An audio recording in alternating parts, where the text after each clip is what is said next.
Noam Chomsky, started trending on social media after he upset liberals for saying Ukraine should negotiate with Russia rather than fight in a bloody war. Noam first sat down with Nathan J. Robinson from Current Affairs, where he said, quote, "In this world, there are two options with regard to Ukraine. As we know, one option is a negotiated settlement, which will offer Putin an escape, an ugly settlement. Is it within reach? We don't know. You can only find out by trying, and we're refusing to try, but that's one option. The other option is to make it explicit and clear to Putin and the small circle of men around him that you have no escape. You're going to go to war crimes trial no matter what you do. Boris Johnson just reiterated this. Sanctions will go on no matter what you do. What does that mean?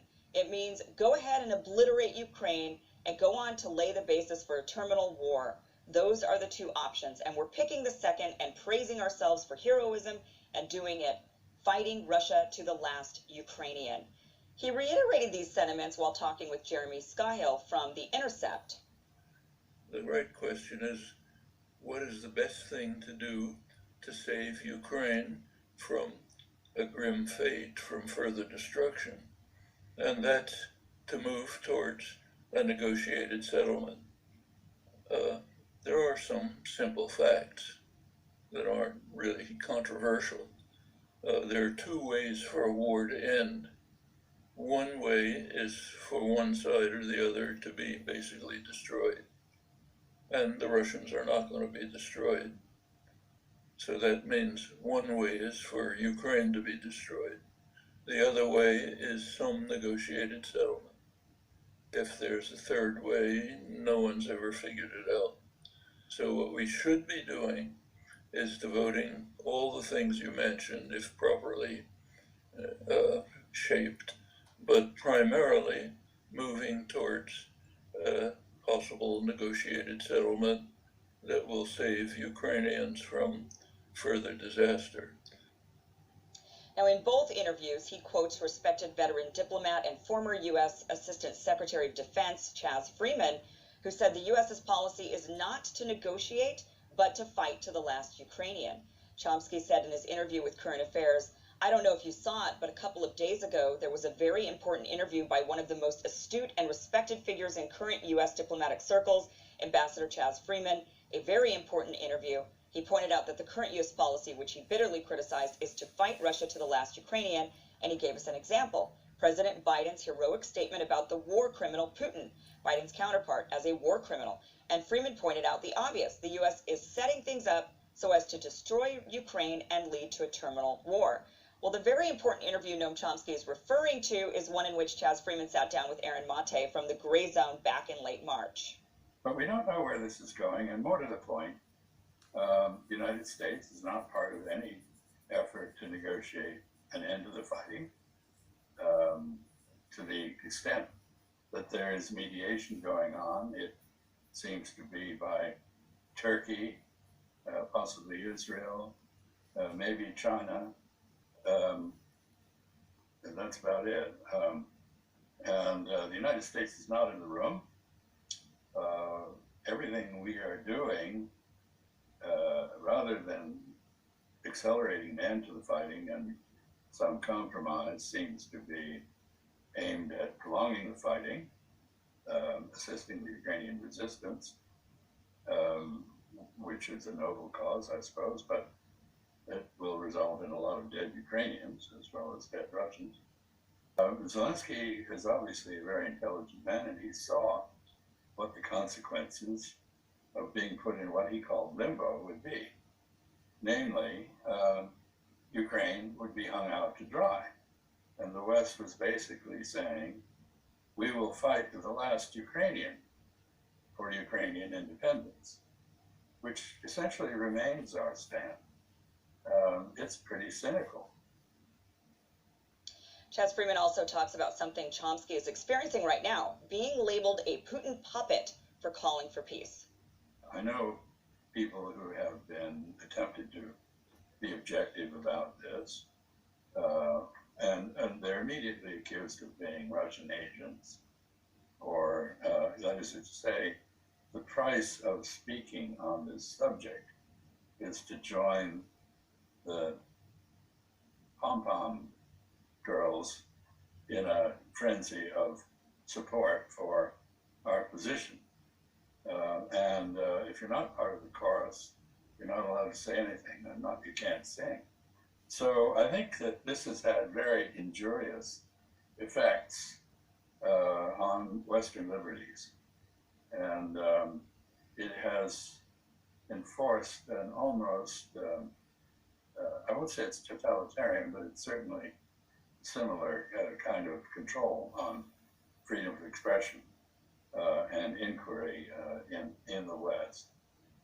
It's very depressing, really. So Ryan and Robbie, I mean, there's definitely a problem here, that Chaz Freeman, I think, is bringing up of, if you say anything other than just fight, fight, fight until the last Ukrainian, then you're labeled a Putin puppet. But one thing Noam said in his interviews is there's a difference between being rational and being humane. And he says, you might think it's rational for Ukraine to continue fighting. Like, for example, of course, they have the right to defend themselves. No one is saying they don't have that right. Do they have a right to American and Western weapons and, constant stream of weaponry? That's a discussion to have, but they absolutely have the right to defend themselves.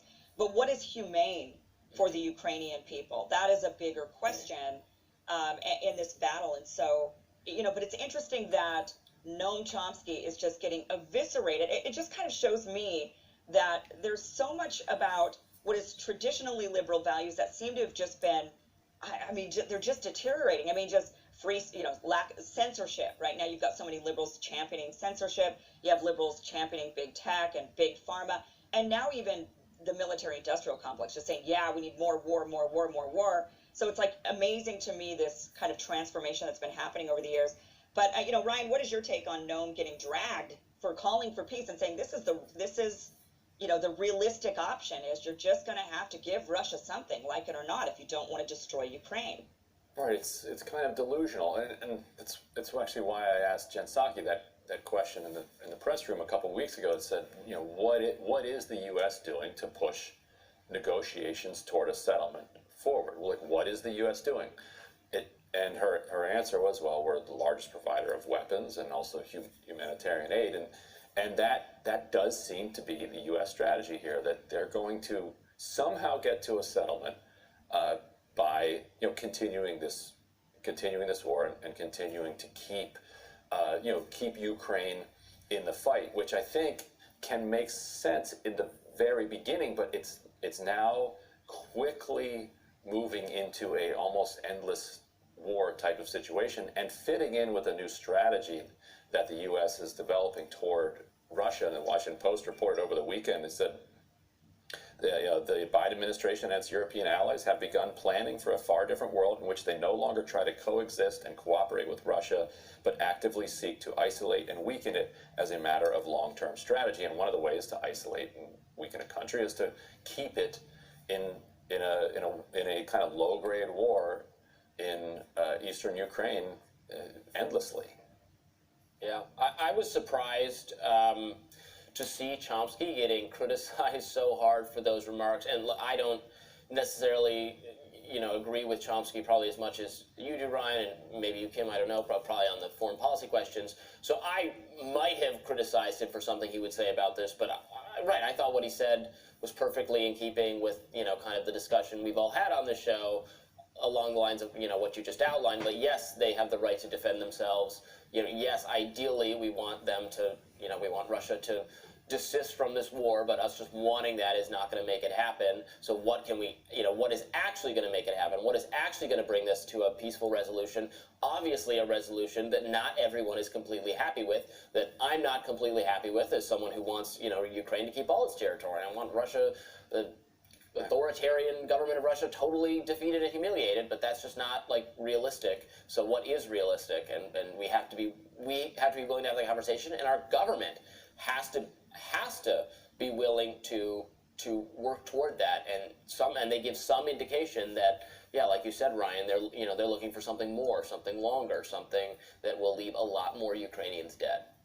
Well, and one thing Noam even said in his interviews is he talked about the Brzezinski plan.